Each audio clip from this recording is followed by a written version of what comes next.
E os acidentes de envenenamento por escorpiões têm aumentado também no Brasil, inclusive isso sendo medido nas últimas décadas. Olha os números, no ano 2000 o Brasil registrou cerca de 12.500 casos. Eles saltaram para mais de 159 mil em 2021. Os dados são do SINAM, o Sistema de Informação de Agravos de Notificação. E a picada do escorpião pode ocasionar casos graves e até levar à morte, principalmente em crianças e pessoas mais velhas. E o envenenamento pelo animal é caracterizado, inclusive, pela Organização Mundial da Saúde como um problema de saúde pública emergente e negligenciado. Por tudo isso, é importante a gente falar sobre esse assunto e trazer dicas práticas nesse tema. Então eu converso hoje com a Pedrina Costa, que é gerente da Divisão de Controle de Zoonoses em Limeira. Primeiramente, Pedrina, seja bem-vinda ao Edição Manhã. Um ótimo dia para você. Obrigada, bom dia a todos, a você, a todos os telespectadores, os ouvintes. Vamos lá então, Pedrina. Vamos lá. Vou começar aqui, para a gente começar. A gente está num momento de intensificação do período de chuvas. Acabei de falar aqui de previsão de chuva, inclusive, e é o que deve acontecer aí ao longo dos próximos dias. Inclusive, faltam 2 semanas para o início do verão. Dá para estabelecer uma relação entre essa época do ano, que tem as suas particularidades, e o aparecimento dos escorpiões? Então, Ingrid, é sempre bom a gente frisar, né, apesar desse período chuvoso, onde sim nós temos, né, o aparecimento dos escorpiões, eles acabam aí saindo, né, por conta dessa umidade toda, mas eu sempre gosto de frisar muito que nós temos acidentes com escorpiões durante o ano todo, né? Então, só para se ter uma ideia, nós aqui em Limeira, de janeiro até novembro, nós tivemos já 362 acidentes envolvendo escorpiões. Então, é sempre bom a população estar atenta durante o ano todo, né? Porque se não houver os cuidados adequados com o imóvel, até mesmo com o lugar onde se mora, quando eu digo lugar, é com a comunidade, com o bairro, sim, nós vamos ter sempre problemas com escorpiões, porque eles estão já adaptados ao nosso meio. Certo, Pedrina. E tem fatores que tornam um espaço mais habitável para o escorpião, por exemplo, né? Ele se alimenta de baratas, a gente tem esse conhecimento. Então, se a gente não tomar medidas para evitar a presença de baratas, a gente, consequentemente, vai ter mais escorpiões nas residências. Enfim, um panorama geral de qual é o ambiente ideal para esse animal, para esse bicho e como a gente pode agir, né, para não criar um ambiente que seja favorável para a proliferação. Os escorpiões, né, assim como outros insetos, eles estão sempre em busca de abrigo e de alimento, né? É sempre essa temática, é abrigo, alimento, água, né, que os insetos, de forma geral, eles procuram. E se a gente for pensar que a principal fonte de alimentos, né, do escorpião são os insetos ou pequenos animais, então eles gostam de aranhas, eles gostam de grilos, mas eles têm sim essa preferência pela barata, né? Vamos dizer assim que no meio urbano a barata seria o preferencial do escorpião. Então, quando a gente pensa nessa temática abrigo e alimento, né? Então, nós precisamos, na realidade, qual seria o ambiente favorável para a proliferação do escorpião? O ambiente favorável é aquele que oferece, no mínimo, esses 2 requisitos para ele, né? Tem abrigo e tem alimento. E quais seriam os cuidados, né? O que nós estamos considerando como abrigos, né? Nós estamos considerando tudo aquilo que fica entulhado no imóvel, tudo aquilo que forma pilhas que não são devidamente colocadas, né? Muitas vezes os imóveis têm materiais de construção que ainda serão utilizados, mas que não estão empilhados de forma adequada. E qual é essa forma adequada? A forma adequada seria longe do chão, longe que eu digo, né? Tem que ter algum pallet, algo que deixe, né? Que não deixe essa pilha fazer contato direto com o chão e esteja afastado das paredes. Os quintais, eles devem permanecer limpos, né? Sem acúmulo de entulhos, sem folhiços, né? Que a gente fala, às vezes o quintal ele tem árvores, né? Nesse período agora chove, venta, acaba caindo, né? Essas folhas, elas precisam ser recolhidas para evitar, e principalmente o cuidado com o lixo, né? O lixo doméstico. Então, esse lixo doméstico, ele precisa ser colocado em sacos plásticos, dentro de um, é, eu vou falar um tambor, eu vou dizer um balde, ou um recipiente que tenha tampa, que ele permaneça tampado e que ele seja colocado, né, na rua para o lixeiro levar algumas horas antes do lixeiro passar, ou uma hora antes do lixeiro passar. Para quê? Para que esse cachorro, para que um cachorro não rasgue esse lixo, não esparrame, né, pela rua, para que não aconteça nada e que realmente o lixeiro consiga fazer a recolha desse lixo. Até mesmo o cuidado dentro do imóvel, né, na retirada do lixo, muitas vezes nos restos de comida, né, principalmente depois da janta, às vezes as pessoas deixam, né, restos de comida na lixeira, ali em cima da pia ou dentro de casa, louças, né, para lavar.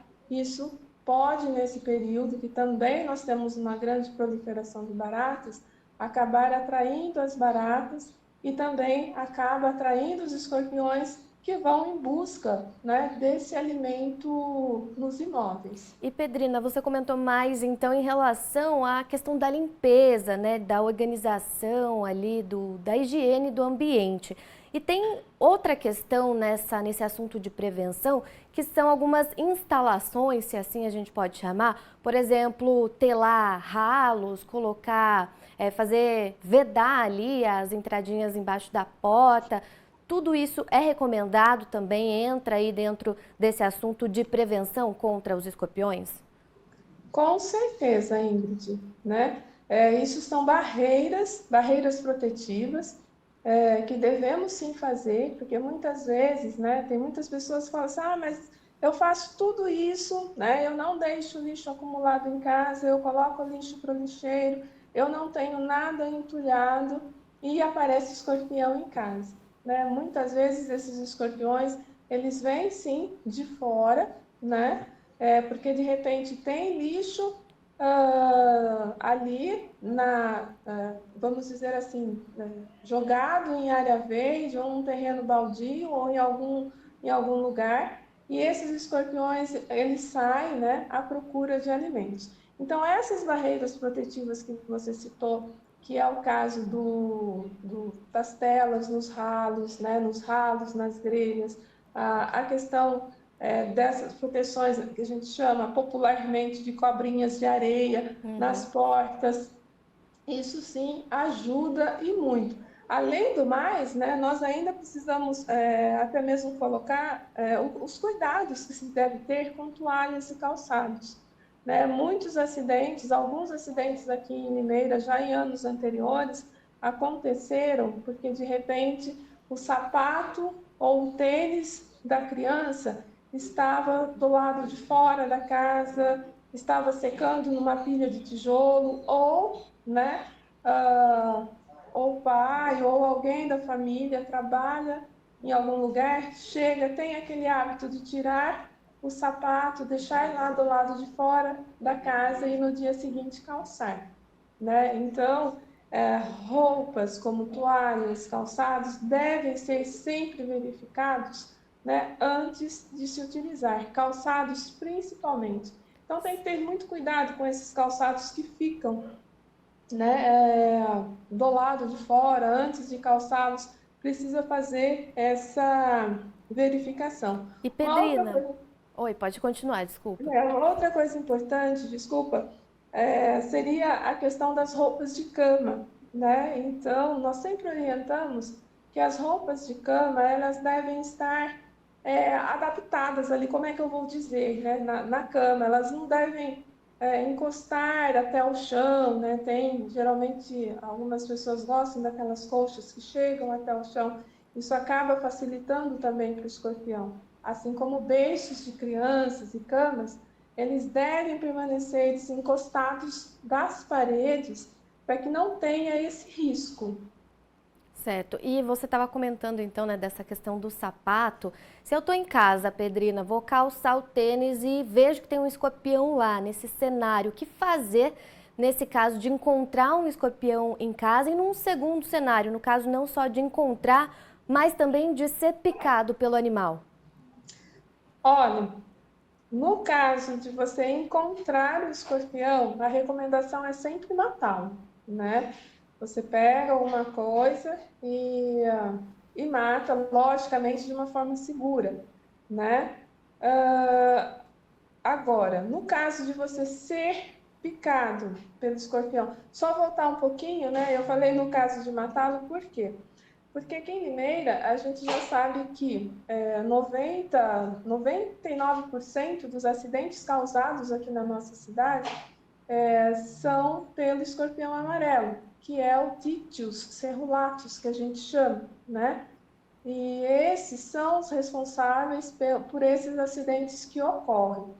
Então, encontrou o escorpião, mate o escorpião. De uma forma lógica, utilizando algo que não vá ferir você e que não vá causar um acidente em você, né? Sempre essa Qual recomendação. que é essa forma, Pedrina? Pisando em cima dele? Como que a gente faz? Então, se você for pisar, Ingrid, é melhor você estar com um calçado assim bem resistente, né? Um sapatão, alguma coisa assim, né?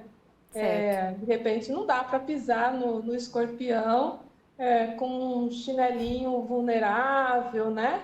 Ou uma rasteirinha, alguma coisa assim. Então eu digo assim, né, nesse cuidado, nessa questão do bom senso, entendeu? Ou algum outro objeto pesado que dê para você jogar ali em cima dele e acabar eliminando, né? Porque não existe outra forma de você matar o escorpião ali na hora, né? Sim. Mas assim, sempre com muito bom senso, sempre com muito cuidado para evitar um acidente, né? Porque muitas vezes as pessoas ao matar o escorpião, na realidade ele acaba picando, né? Porque não teve esse cuidado todo. E aí, nesse Então, caso, procurar uma unidade de saúde que tenha isso. soro anti-escorpiônico. Exatamente. No caso de picada por escorpião, o máximo que você vai fazer, né, o máximo que a pessoa deve fazer é lavar a água, lavar o local com água e sabão, e isso ainda se não for atrasar a ida dele para a unidade médica. Aqui em Limeira, o centro de referência para as picadas, com esses acidentes com animais peçonhentos, é a Santa Casa de Limeira. Então, lá existe uma equipe especializada que ela vai avaliar essa necessidade do soro ou não, porque nem sempre, né, há necessidade de se aplicar o soro ou de se tomar o soro. Então, essa avaliação quem faz é a equipe médica. Tá certo, Pedrina. Então eu agradeço, viu, a sua participação aqui, todas essas dicas. E depois essa entrevista vai poder ser revista no nosso canal do YouTube. Ótimo dia para você, Pedrina. Muito obrigada, Ingrid. Eu que agradeço a participação. É sempre muito bom poder colaborar aí com a saúde do nosso município. E sempre à disposição. Tá certo. Obrigada, ótimo dia. Conversei então com a Pedrina Costa, que é gerente da Divisão de Controle de Zoonoses na cidade de Limeira. E depois todas as dicas podem ser revistas no nosso canal youtube.com/Rede Família de Televisão.